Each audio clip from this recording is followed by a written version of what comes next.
Thank you very much, Claudia Comte, for participating in this exhibition, which is called Geometric Opulence. And thank you very much for this talk. So we are doing this talk now still in the middle of the preparations and finishing moment. And so I'm happy that you accepted to do this talk, even though we are not quite finished yet. But maybe my first question goes out to the wall itself. It's, if I'm correct, the first freestanding wall inside an institution. I have seen that you did the freestanding walls in the desert, and now you're doing one in Al-Ula in Saudi Arabia. Yeah. And so I was always fascinated by these walls, but I'm very happy that we have one right here now at this exhibition. And you were free to design the shape of the wall. So maybe you could tell us a little bit of how you came up with the shape. I have been activating my work now since a few years, having dancers around my wall painting and in my installation. And I think when I was thinking about the shape of the wall here, I really wanted something, a wall to be alive and in motion almost. And so that's why we have this curvy wall here. And although it blocked the space as you enter, I think it's great. It creates a very circular movement for the people to go around. And because of the curve, there is always hidden places or always something to discover. So that was the aim. Obviously, we are inside, so it was a way for the wall itself to stand on its own. It's a perfect S shape, symmetry as well.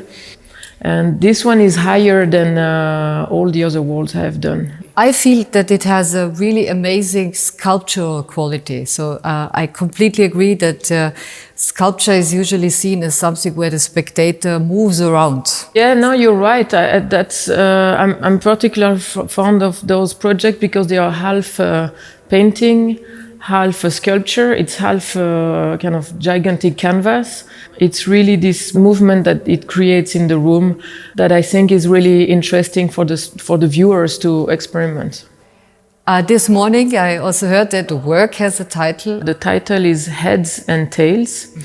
And it refers to the shape of the wall, but the pattern itself.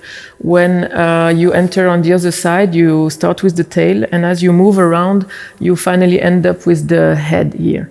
And it's plural because it's you could imagine it's like one animal in motion that creates many somehow, or many animals that moves, and it's this constant going up and frontal and behind the scene, and it acts like, although it has this tail and head, as the title indicates, it also acts like a kind of a curtain. And I thought it would create almost like a kind of empathic feeling when you imagine this big wall as an animal. Mm-hmm. But then we are all of a sudden in a language where we have biological terms with it, which I find very interesting because the Museum Haus Konstruktiv usually, or the artists who have shown here historically, they have sort of avoided any context with nature. We quote Theo van Doesburg, who loves to say, or who used to say, nothing is as concrete as a line, as a surface, as a color.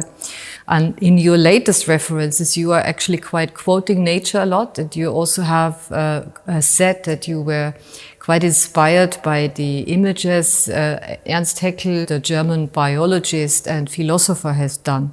I really find a lot of inspiration in the patterns we find around us that is actually composing our very nature and every element around us. Like if you imagine a flower or a starfish or an endless pattern in a pine cone, and that's a point of reference for me as a structure of life and how to represent days in a more digital way through the painting on a wall or on a canvas. And by this, I guess I want to show the perfect harmony and balance and the perfectness that exists already around us. And there is always this question, are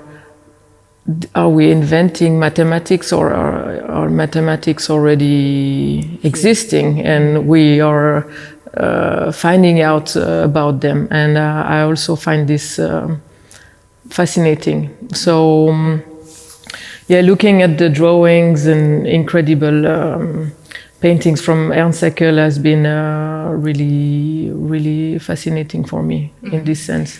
How does it become then this kind of wall?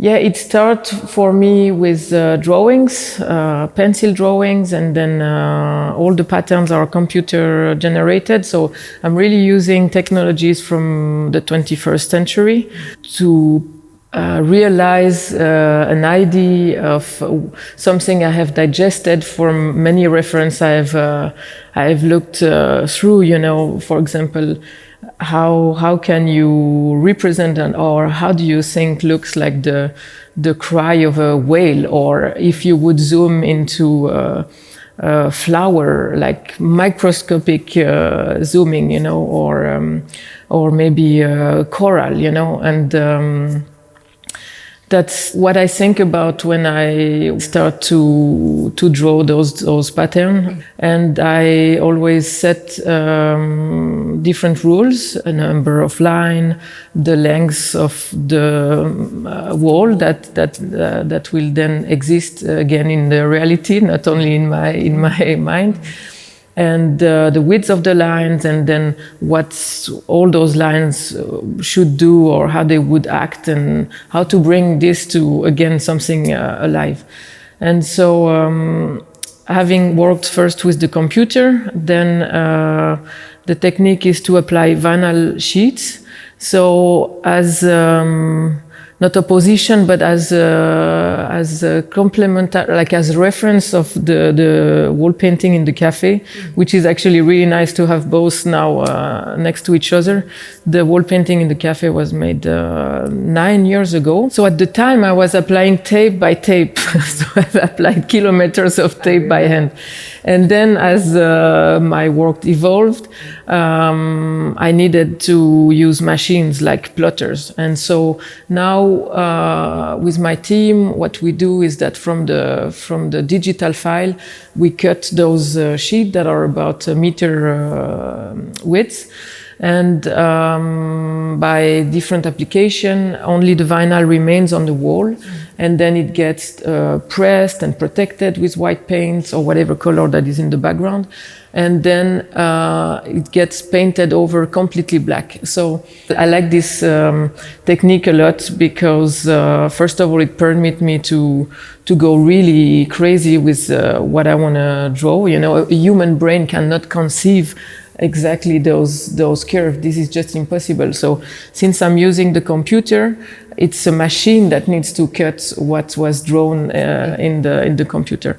What is always really nice during the install is that you almost do a kind of invisible work the first few days, applying the vinyl that is white or cream on white, and then we paint everything white to protect it, and then everything becomes black, and finally it's only the last days that the wall painting comes to alive and to something, because while we remove every tape, we can finally see it appearing, and then obviously there are some touch up and cleaning around, and then you can see it all.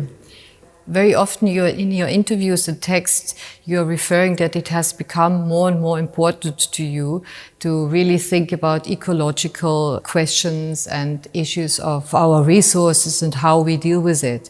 Does it actually show in a work like this, or is this something which just accompanies you while choosing the image and choosing the topics?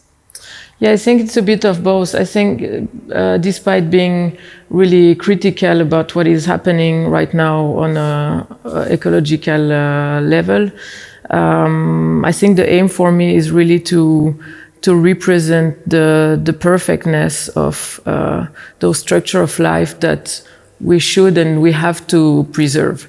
If you imagine oil spill in the ocean or a forest fire, it wouldn't look like that. So what I like to represent is this perfect harmony and symmetry and balance in this life that we need to preserve. So those patterns and wall paintings, it's almost like the DNA of that's how I perceive it, the DNA of the life we need to preserve around us. So rather to show